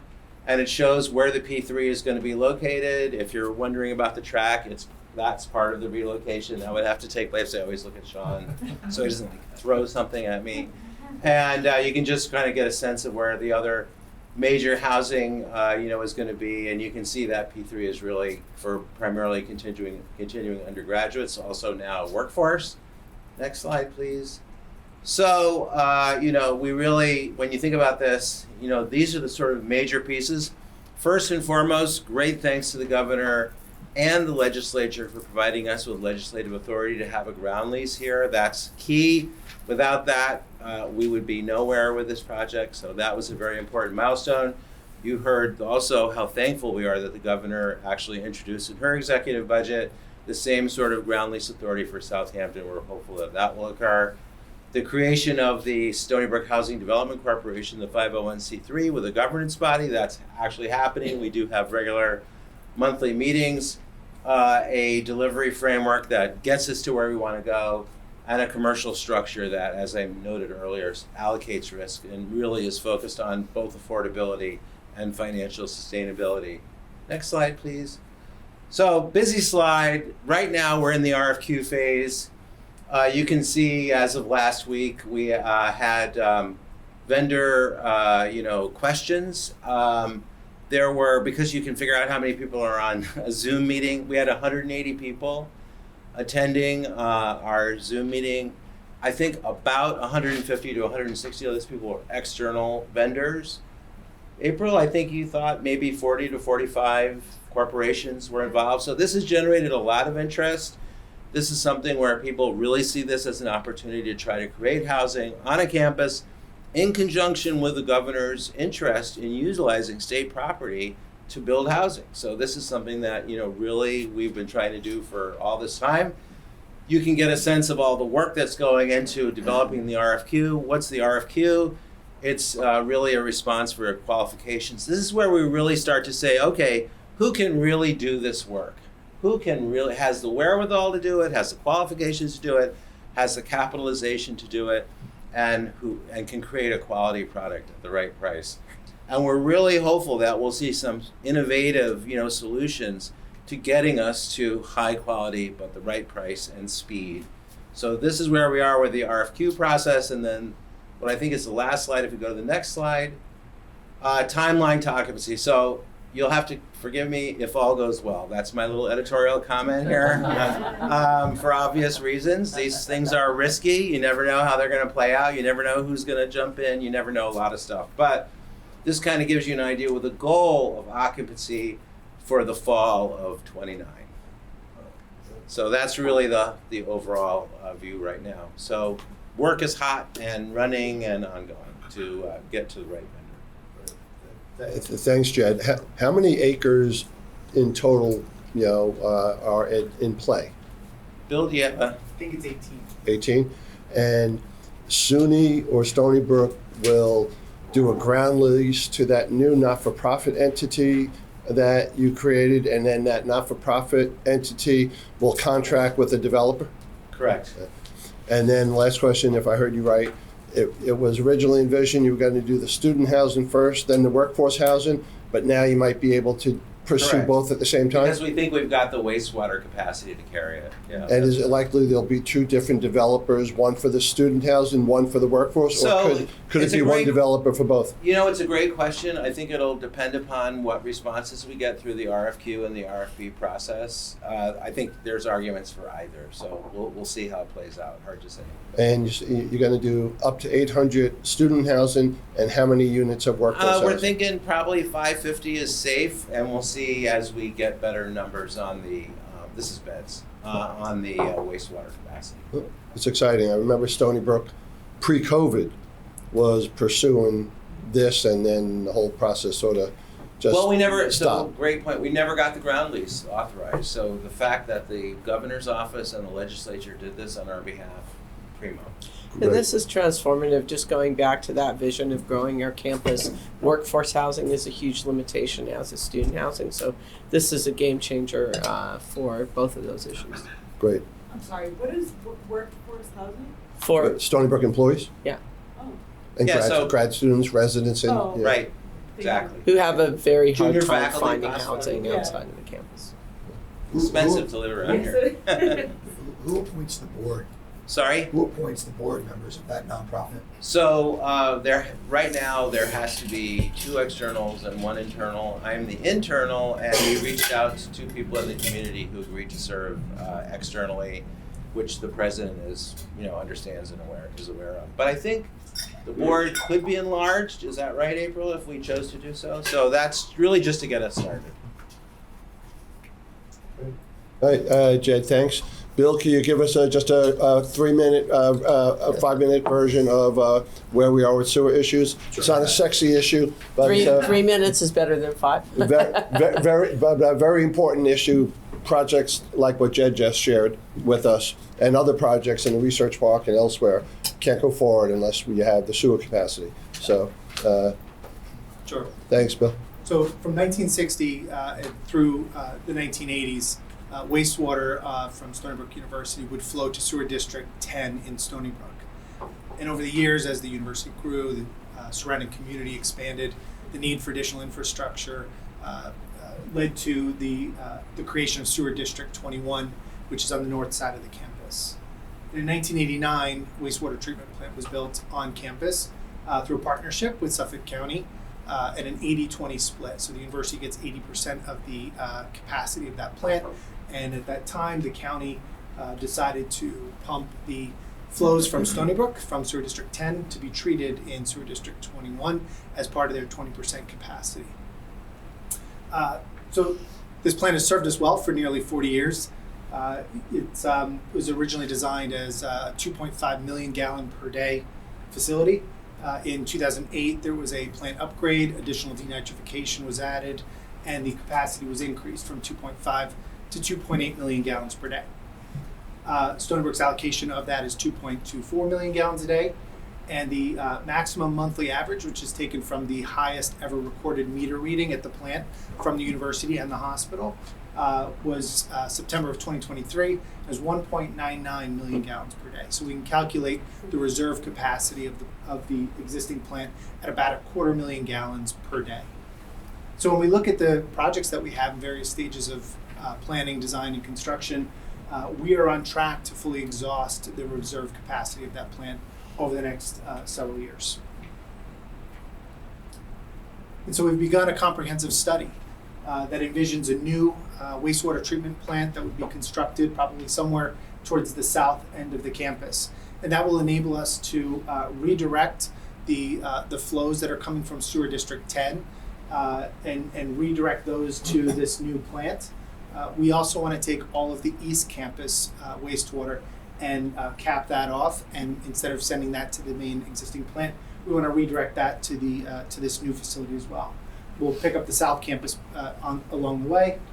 In R&D, we have the buildings in R&D are on cesspool, and new environmental regulations will no longer allow us to build anything in R&D with cesspool. So we know that wastewater treatment will have to be part of any program going forward for R&D expansion. I'm sorry, Bill, where's the research park? Right here. That's in purple. Yep.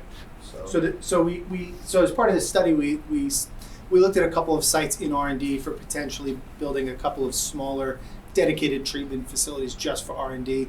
We quickly got to, it would be much more cost effective to just build in the additional capacity of this plant, and then with a lift station we could pump those flows and treat those on this new facility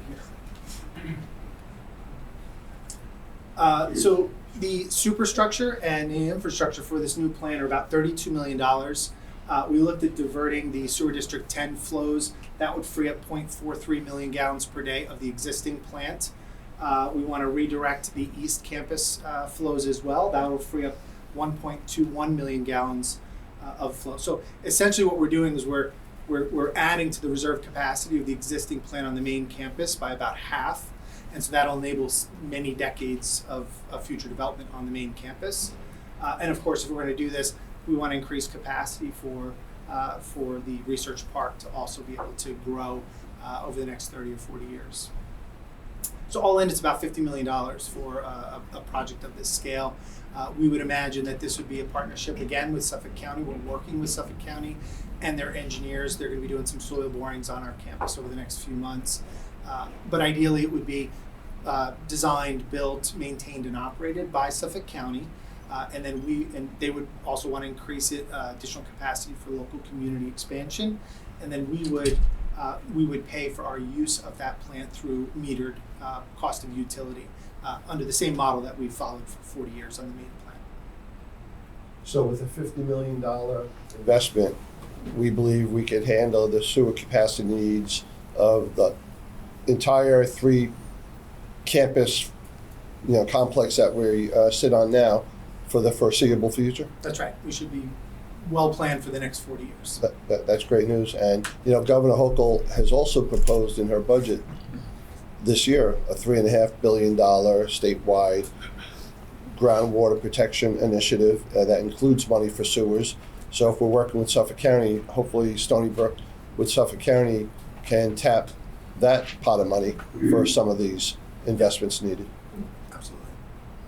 And then the only thing I was confused on, Bill, is are you building, is there a sewage treatment plant at the Research Park now, or are you talking about building one there? No, so Research Park is on cesspools currently. Yes. But no, what we would do is we would put a lift station in Research Park, and we would send the wastewater from R&D up to this new plant. And where will the new plant be? It would be somewhere, we still have to do soil analysis, but it'll be probably somewhere in the South Campus, opposite Lot 40, the commuter lot. Opposite what? Lot 40, the commuter lot. Oh, got it. By the child care center. Got it. Yeah. All right, great. Well, that's actually good news, and everything, Jed, that you said should be able to go forward if the sewer capacity is there. Yep. If all goes well. Yeah. All goes well. Being in the industry, you can't move a project forward in Suffolk County unless you have sewer capacity. So this is, again, it's not the sexiest item to discuss, but it's critically important for the growth and the maintenance of the facility. So that's good news, Bill. So thanks for that. Anybody else have any questions for Bill? Or Jed? No, thank you, guys. Do a All right, very so quick yeah, strategic plan. Andrea and Jennifer will give us 5 minutes on strategic planning, and then I just need you for 5 minutes in executive session, and we'll get you out by 11. All right? Jennifer, go ahead. She's going to lead the Good. presentation. Sure. I'm the backup here. We'll be fast. Okay. So as President Goldsmith came in, and I think you all know this, she started a process to collectively update our shared vision for Stony Brook's future, building on the strong foundation with our moment that set out 4 priorities introduced in 2023. But as we look ahead over the next decade, she's really encouraging us to think boldly and and think about priorities that really can only be imagined over the course of a decade. So as you've heard in previous reports by the president, we spent much of the fall in listening mode through 2 town halls that were one in person, one online, as well as a number of conversations. The president likes to think about every engagement that she has as an opportunity to gather feedback and ideas about our shared vision for Stony Brook's future. And so our focus for this semester is on some more topical conversations. So we have our first session coming up next week that will focus on identifying our areas of excellence in research and where Stony Brook can be the global leader and build our research distinction. And then we have 3 additional sessions in March, which will focus on topics ranging from student success and enrollment to innovation and entrepreneurship. And in addition to those sessions that the President's Office is leading, the entire University Council has been charged with leading some discussions in their own areas to help gather data that will feed into the development of a plan. You will hear at the investiture, the President's investiture in April, some very high-level ideas that will kick off the sort of vision for the future, and then we'll work over the summer to refine those, make sure we have a strong implementation plan, know who, what, by when, with what resources, so that we're ready to fully launch in August. And you've heard President Goldsmith here talk before about the 3 pillars that we're planning around the ABCs, or accelerate, build, and catalyze. That's sort of the overarching framework. And while we are still sort of thinking about what type of components we'll have to the plan, we do know one thing for sure: it will not be a 100-page manuscript that sits on a shelf.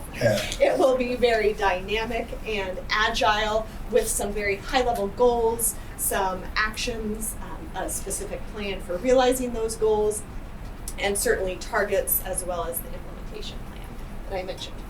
And so we'll sort of, you've heard these, the accelerate, build, and catalyze. And so we'll just pause here briefly, and this was an opportunity to engage the council in thinking a little bit about, what do you think Stony Brook should aspire to be?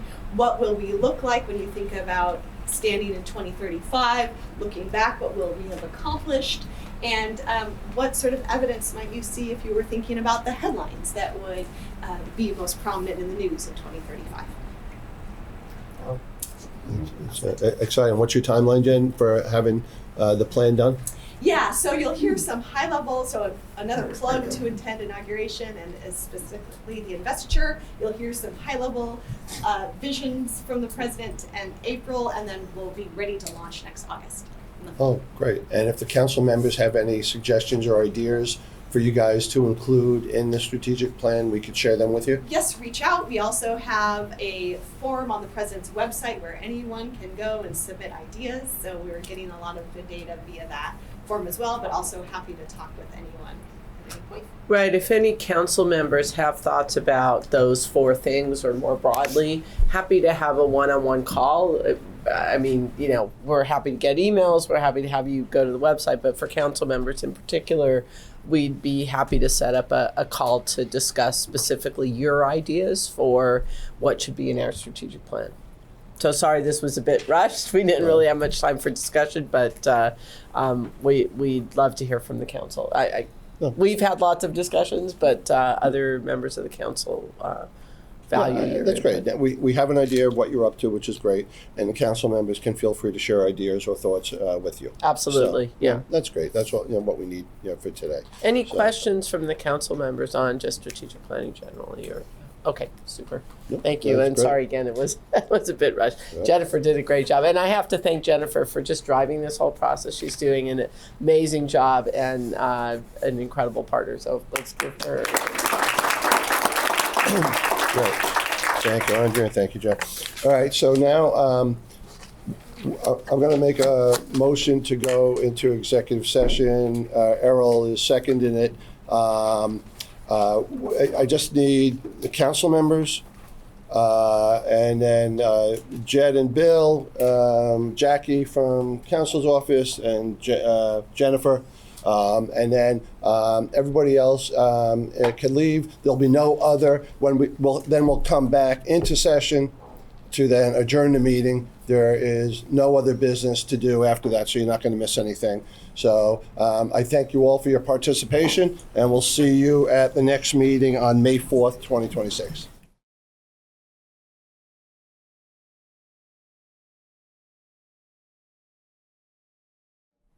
Okay.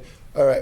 The Stony Brook Council just had an executive session to discuss legal matters. We are now back into regular session. We have concluded our agenda, and there's no more business. Our next meeting is May 4th, 2026. And so I will move to adjourn. Chris Hahn seconds it. All in favor? Aye. We're adjourned. Thank you very much. Thank you very much. Bye, guys on TV. Thank you. Bye-bye.